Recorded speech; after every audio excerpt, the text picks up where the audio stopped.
বাংলাদেশ এ দলের বিপক্ষে 3 ম্যাচের ওয়ানডে সিরিজ এবং 2 ম্যাচের টেস্ট সিরিজ খেলার জন্য এই মুহূর্তে বাংলাদেশে অবস্থান করছে নিউজিল্যান্ড এ দল। আর এই নিউজিল্যান্ড এ দলের বিপক্ষে প্রথম 2 ওয়ানডে ম্যাচের জন্য স্কোয়াড ঘোষণা করেছিল বাংলাদেশ ক্রিকেট বোর্ড অর্থাৎ বিসিবি, তাও বা সেটা প্রায় 4-5 দিন আগে। তবে সেই স্কোয়াড ঘোষণাতে প্রায় বেশিরভাগই জাতীয় দলের ক্রিকেটাররা ছিল, যেরকম মুসাদ্দেক হোসেন সৈকত, নুরুল হাসান সোহান, এনামুল হক বিজয়, তারপর রয়েছে পারভেজ হোসেন ইমন এবং কি নাইম শেখ। তাদের পাশে রয়েছিল বাংলাদেশ জাতীয় দলের নিয়মিত ক্রিকেটার পেসার মুস্তাফিজুর রহমান।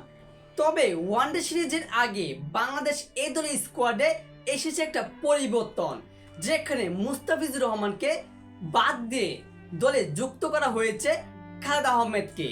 অর্থাৎ নিউজিল্যান্ড এ দলের বিপক্ষে ওয়ানডে সিরিজে থাকছে না মুস্তাফিজুর রহমান, বিকল্প ক্রিকেটার হিসেবে দলে যুক্ত হয়েছে খালেদ আহমেদ। অবশ্য তার কারণটা ব্যাখ্যা দিয়েছে বিসিবি প্রধান নির্বাচক গাজী আশরাফ হোসেন লিপো। সে আজ এক গণমাধ্যমের মুখোমুখি হয়ে বলেছেন, এই মাসে অর্থাৎ চলতি মাসেই শেষের দিকে আরব আমিরাতের বিপক্ষে 2 ম্যাচের টি-20 সিরিজ খেলবে বাংলাদেশ, যেখানে মুস্তাফিজুর রহমানকে প্রয়োজন। যার কারণে মুস্তাফিজুর রহমানকে সুস্থ থাকার জন্য এবং ফিট রাখার জন্য নিউজিল্যান্ড এ দলের বিপক্ষে তাকে বাদ দেওয়া হয়েছে।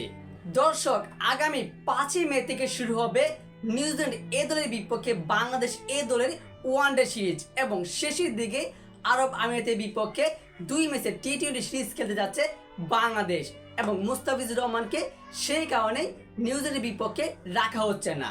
সো দর্শক, এই বিষয়ে আপনার গুরুত্বপূর্ণ মতামতটি জানিয়ে দিবেন কমেন্ট বক্সে। আর অবশ্যই ভিডিওটি ভালো লেগে থাকলে ভিডিওটিতে লাইক দিয়ে চ্যানেলটি সাবস্ক্রাইব করে আমাদের পাশেই থাকবেন। ধন্যবাদ।